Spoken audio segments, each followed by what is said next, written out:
जय Hind defence lovers. स्वागत है आप सभी का डिफेंस ज्ञान सीरीज के एक बेहद ही फ्रेश एपिसोड में।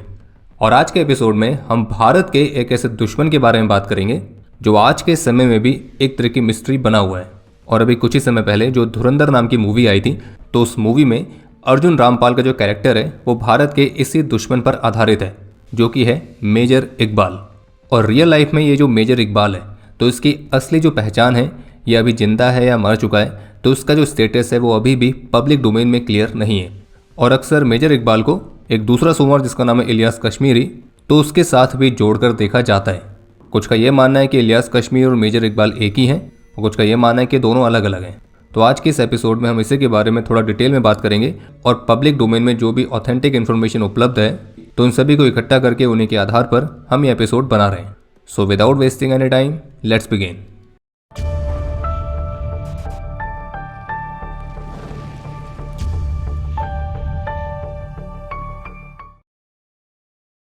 मेजर इकबाल, तो ये जो नाम है ये सबसे पहले यूएस फेडरल कोर्ट रिकॉर्ड्स में देखने को मिलता है, जब डेविड कोलमैन हेडली, वही पाकिस्तानी अमेरिकन डबल एजेंट जिसने 26/11 मुंबई हमले के टारगेट्स की रेकी की थी, तो उसने ही शिकागो कोर्ट में इस बात की गवाही दी कि उसका जो मेन आईएसआई हैंडलर था वो एक आदमी था जिसे वो मेजर इकबाल के नाम से जानता था। और डेविड हेडली ने अपनी गवाही में ये बताया कि इकबाल से उसकी पहली मीटिंग 2006 में हुई थी, जब पाकिस्तानी अथॉरिटीज़ ने उसे आर्म्स स्मगलिंग के केस में ब्रीफली डिटेन किया। और पहले उसे एक अन्य आईएसआई ऑफिसर जिसका नाम था मेजर समीर अली, तो उसने उसका इंटरव्यू लिया और फिर उसे रेफर कर दिया मेजर इकबाल को। और तब से ही इकबाल डेविड हेडली का प्राइमरी हैंडलर बन गया। प्रो पब्लिका की 119 पेज की एक इंटेरोगेशन रिपोर्ट है और उसके मुताबिक मेजर इकबाल को डिस्क्राइब किया गया है एक फैट, डीप वॉइस्ड और मिड 30s की एज वाले व्यक्ति के तौर पर। और वो कभी भी यूनिफॉर्म में नहीं दिखा, लेकिन वो मिलिट्री जीप में आता था और उसके सब ऑर्डिनेट्स के मिलिट्री डेजिग्नेशंस थे।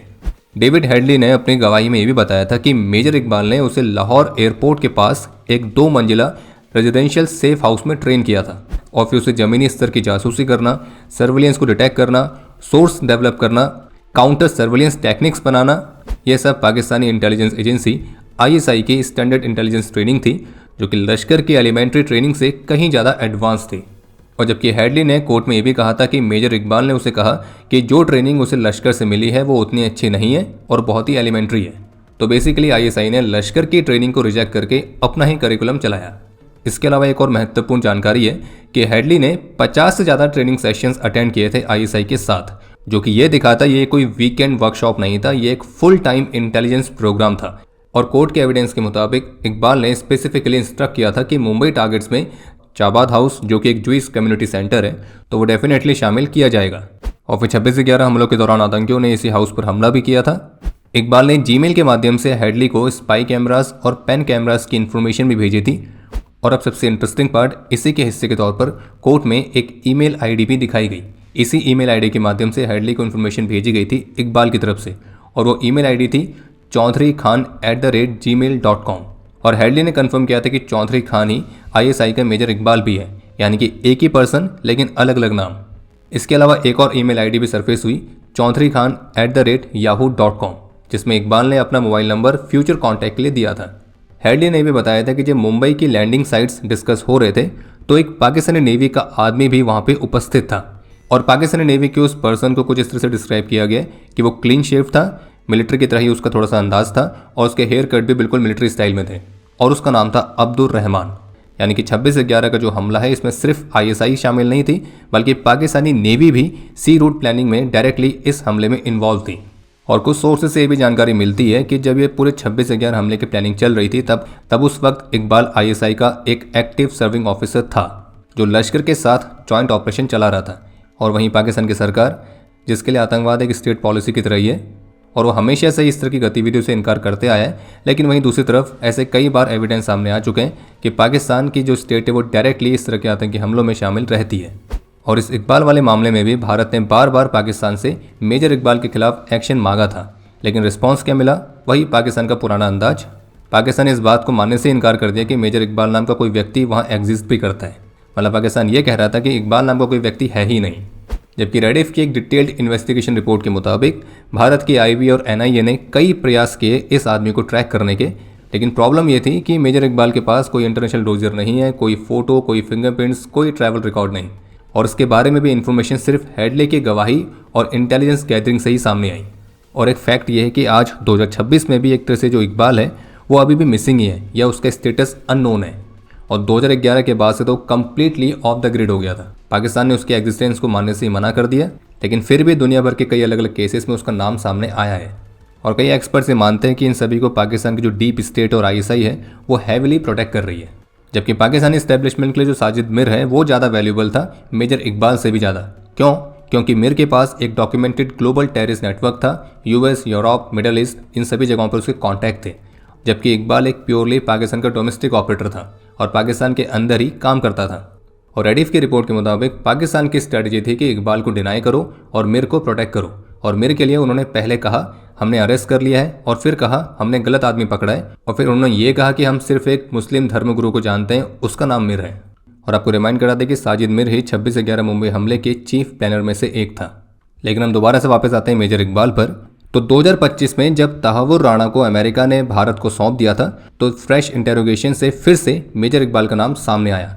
और एनडीटीवी की रिपोर्ट के मुताबिक राणा की जो वाइफ है, तो उसने एक इंटरव्यू में बताया कि राणा मेजर इकबाल को आर्मी डेज से जानता था, यानी कि ये जो कनेक्शन है कई दशकों पुराना है। और एफबीआई की टेस्टिमनी के मुताबिक मेजर इकबाल ने राणा से डायरेक्टली पूछा था कि प्रोजेक्ट में कोई प्रोग्रेस है, और संभावित रूप से वो यहाँ पर रेफर कर रहा था 26/11 की प्रिपरेशंस के बारे में, और उसकी जो ईमेल डेट है वो है 7 जुलाई 2008। राणा के थ्रू हेडली का ईमेल भी दिखाया गया जो कि था immigration@emiratech.net, और तहव्वुर राणा ने first world immigration office Mumbai में ओपन की थी, जो असली में 26/11 टारगेट्स को सर्विलेंस के लिए फ्रंट कंपनी के तौर पर था।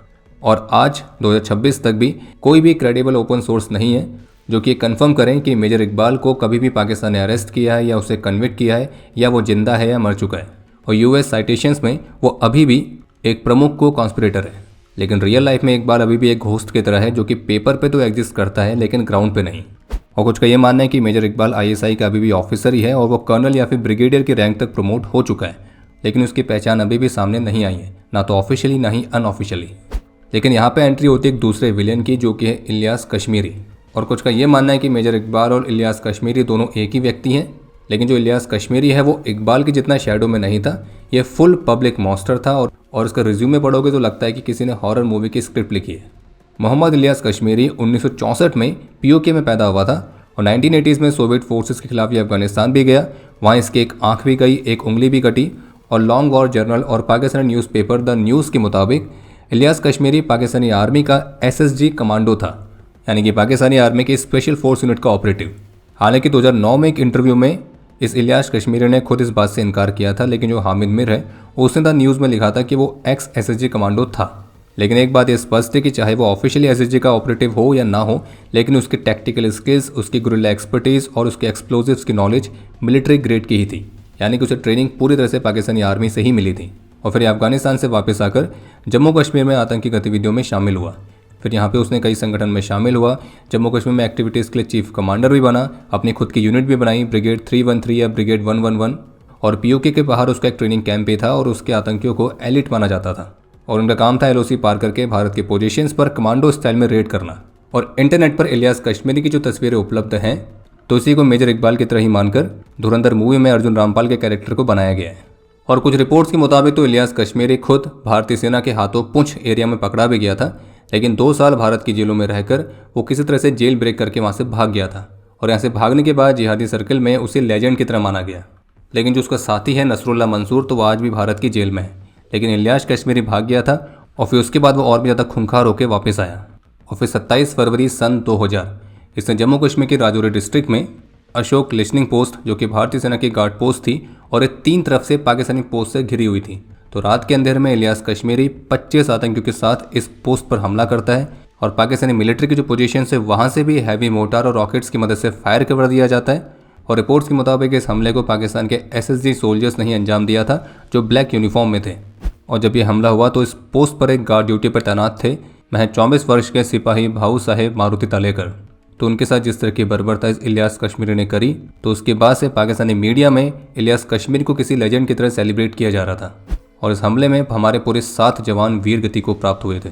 और इस दौरान इलियास कश्मीरी ने इंसानियत की सारे हदें पार कर दी थी। और पाकिस्तानी मीडिया इलियास कश्मीरी की इस बर्बरता को सेलिब्रेट करते हुए इसकी फ़ोटोज़ को पब्लिश कर रही थी।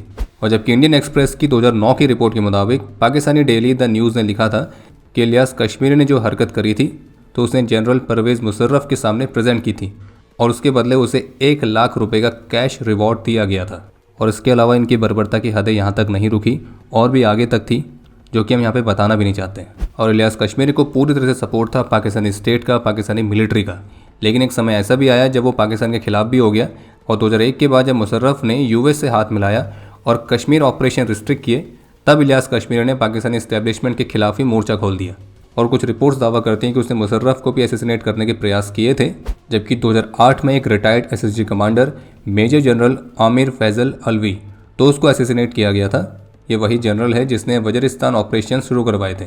2009 में इसने लाहौर में आईएसआई ऑफिसर्स पर भी हमले किए, जबकि वेस्ट पॉइंट प्रोफाइल के मुताबिक इलियास कश्मीरी असल में पाकिस्तान के तत्कालीन आर्मी चीफ जनरल कयानी को मारना चाहता था। बाकी इलियास कश्मीरी अलकायदा जैसे सुमोरों के संगठन का स्टार प्लेयर था और अलकायदा ने उसे क़्वादत अल जिहाद इन कश्मीर का हेड डिक्लेयर किया था। और फिर उसका अपना जो 313 ब्रिगेड था अब वो डायरेक्टली अलकायदा के अंडर ऑपरेट कर रहा था। और फिर समय ऐसा आया जब ये सुमर पाकिस्तान, भारत, अमेरिका, अफगानिस्तान इन सब की वांटेड लिस्ट पे आ चुका था और वो भी एक साथ।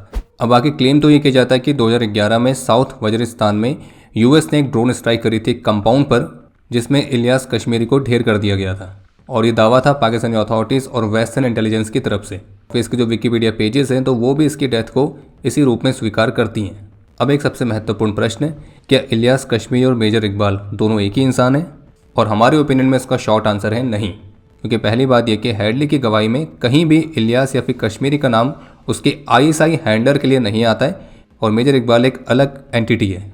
और इंटरनेट पे जो तस्वीरें हैं वो इलियास कश्मीरी की हैं और मेजर इकबाल की एक्चुअल तस्वीर अभी भी नहीं है, वो एक घोस्ट की तरह है। लेकिन इनके बीच कनेक्शन जरूर था। हेडली का जो एसोसिएट था मेजर अब्दुल रहमान हाशिम सईद, तो उसने हेडली को कश्मीरी से कनेक्ट करवाया था। तो नेटवर्क तो ओवरलैप करते हैं लेकिन इंसान अलग थे। बाकी रिपोर्ट्स के मुताबिक इलियास कश्मीरी, जो कि 3 जून 2011 को साउथ वजीरिस्तान में एक कंपाउंड में चाय पी रहा था जब यूएस के प्रेडेटर ड्रोन्स ने 2 राउंड्स में 4 मिसाइल फायर किए और 9 आतंकी इसमें मारे गए। पहले थोड़ी कन्फ्यूजन थे कि 2009 में भी पाकिस्तान ने गलत क्लेम किया था कि कश्मीरी मर गया है, लेकिन इस बार हुजी के प्रवक्ता अबू हंजला कश्मीर ने खुद कंफर्म किया कि Ilyas Kashmiri American drone strike में मारा गया है। और फिर जुलाई 2011 में यूएस की इंटेलिजेंस ने भी औपचारिक रूप से वेरीफाई किया था कि कश्मीर मारा गया है और उसको ह्यूमन इंटेलिजेंस और इलेक्ट्रॉनिक सर्विलेंस दोनों से कंफर्म किया गया था। और जब लादेन को निपटाया गया था तो उसके ठीक 1 महीने बाद ही इलियास कश्मीरी को भी निपटा दिया गया था। और कुछ रिपोर्ट्स तो ये भी दावा करती हैं कि इलियास कश्मीरी को पकड़ाने में पाकिस्तान की आईएसआई ने भी मदद करी थी, क्योंकि इलियास कश्मीरी उनके लिए ही सरदर्द बन चुका था, जबकि उसे बनाने वाली भी पाकिस्तानी आईएसआई ही थी। लेकिन जैसा कि कहते हैं कि इतिहास अपने आप को दोहराता है, तो पाकिस्तान के साथ अब दोबारा से ऐसा हो भी रहा है टीटीपी के रूप में, क्योंकि टीटीपी को पहले पाकिस्तान ने खुद ही बनाया, लेकिन अब टीटीपी ही पाकिस्तान के लिए सबसे बड़ा सरदर्द बना हुआ है। बाकी जो भी एविडेंस, जो भी इन्फॉर्मेशन उपलब्ध है तो वो इसी तरफ इशारा करती हैं कि इलियास कश्मीरी और इकबाल दोनों अलग अलग व्यक्ति हैं। इलियास कश्मीरी संभावित रूप से मारा जा चुका है, लेकिन जो इकबाल है उसका स्टेटस अभी भी अननोन है और कोई नहीं जानता कि वो कहाँ है, क्या कर रहा है, वो अभी भी आईएसआई में सर्व कर रहा है, नहीं कर रहा है, और वो एक्चुअल में दिखता कैसा है।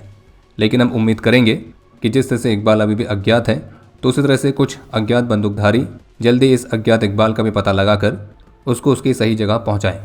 बाकी इसी नोट के साथ हम इस एपिसोड को समाप्त करते हैं। उम्मीद है आपको एपिसोड पसंद आया होगा। पसंद आया तो वीडियो को लाइक जरूर करें। कोई भी सुझाव या सवाल हो तो उसके लिए कमेंट सेक्शन ओपन है।